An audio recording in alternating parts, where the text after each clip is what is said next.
Salut à tous, dans cette courte vidéo on va parler du pourquoi et surtout du comment la propriété privée sera abolie. Donc l'abolition de la propriété privée est un processus déjà en cours depuis très longtemps. C'est un processus très long, très progressif, puisqu'il ne faut surtout pas faire trop souffrir les nantis, les propriétaires donc, et autres rentiers. Il faut que ce soit donc quasi indolore. Alors lorsqu'on évoque la propriété privée, on pense notamment à ce que l'individu moyen peut et veut acquérir au cours de son existence, c'est-à-dire un logement et une voiture. Ce sont les deux types de biens matériels qui sont généralement montrés comme signe de richesse, comme signe de réussite.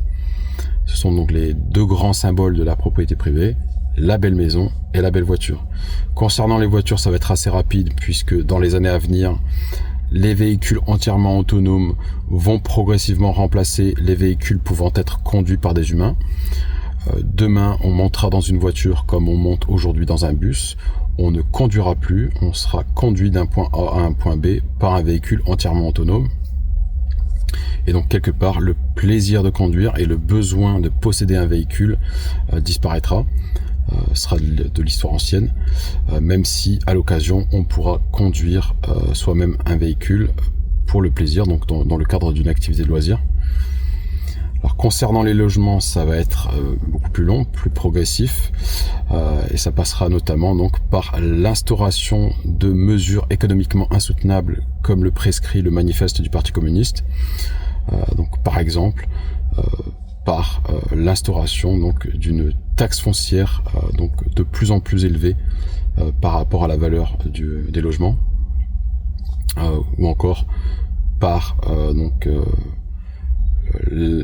en imposant des coûts de rénovation pour conformer les dits logements aux normes environnementales, en augmentant les taxes sur la succession et autres mesures similaires. Alors évidemment, qui dit abolition de la propriété privée dit abolition du droit à l'héritage, puisque les deux sont liés, les deux font de pair. Alors la réalité est la suivante: lorsque vous héritez de vos parents et grands-parents, il faut vous poser la question: qu'est-ce que vous avez fait pour mériter ces biens? Qu'est-ce que vous avez fait pour mériter cette maison, ce terrain ou cet argent? Ben rien, absolument rien. Lorsque vous héritez, vous n'avez absolument aucun mérite. Et l'inconvénient majeur de l'héritage est qu'il est source d'oisiveté et de superficialité. Donc lorsqu'on hérite, on ne ressent plus le besoin de se démener pour s'en sortir, puisque l'héritage nous a de facto sorti de la misère, il nous a sorti de la rue, entre guillemets, de la perspective en fait de se retrouver à la rue. Donc on devient plus oisif, plus décadent, on ne ressent plus le besoin de changer la société, de la faire évoluer, de la faire avancer, puisqu'on est déjà confortable, et donc par conséquent on devient moins créatif. Généralement, les gens qui n'ont jamais réellement connu la difficulté ressentent peu, voire pas d'empathie envers les pauvres. Et je rappelle également que la propriété privée est l'un des piliers de la société de classe, qui est par définition une société superficielle où règnent les apparences, l'individualisme, la jalousie, la surconsommation, l'ostentatoire, le bling-bling, etc. C'est une société où l'égoïsme des individus les pousse à faire peu ou pas d'enfants, comme on peut le voir donc dans la plupart des pays développés. Dans ces pays-là, donc les gens ne font plus d'enfants, non pas parce qu'ils n'ont pas les moyens de les élever. Ça, c'est une excuse qu'on entend très souvent, mais c'est complètement aberrant. Non, ils ne font pas d'enfants parce qu'ils n'ont pas envie de s'embarrasser avec des gosses, ils n'ont pas envie de se retrouver enchaînés à ce qu'ils voient comme des boulets. Ils ont envie de profiter de leur existence en toute liberté. Et donc on peut dire que la société de classe finit par s'autodétruire, puisque qui dit faible natalité dit donc une progressive disparition des habitants de la planète, donc une disparition progressive de l'humanité.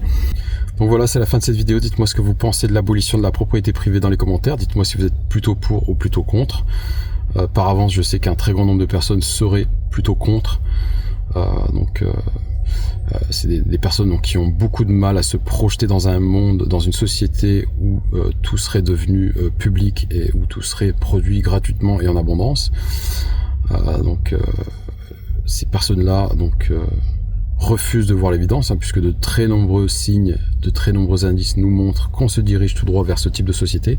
Mais c'est comme si elles portaient des œillères, en fait, comme si elles refusaient de voir, comme si elles s'accrochaient désespérément à leurs biens matériels, comme si elles s'imaginaient ne pas pouvoir survivre sans être propriétaires de ces biens matériels, alors qu'il s'agit juste de remplacer le droit de propriété par le droit d'usage, par le droit d'utiliser ces biens. Donc vous continuerez d'être logé, mais également d'être nourri et soigné dans cette nouvelle société où la complète automatisation de la production des biens et services permettra donc la gratuité et l'abondance des biens et services. Voilà, c'est souhaitable pour tout un chacun, et notamment donc pour les générations futures. Donc même si vous n'êtes plus de ce monde d'ici là, puisque ça va prendre un certain temps, il faut le souhaiter pour vos petits-enfants et arrière-petits-enfants. Donc voilà, si cette vidéo vous a plu, n'hésitez pas à la partager, à la liker, à vous abonner à ma chaîne. Et quant à moi, je vous dis à la prochaine vidéo. D'ici là, portez-vous bien. Allez, salut.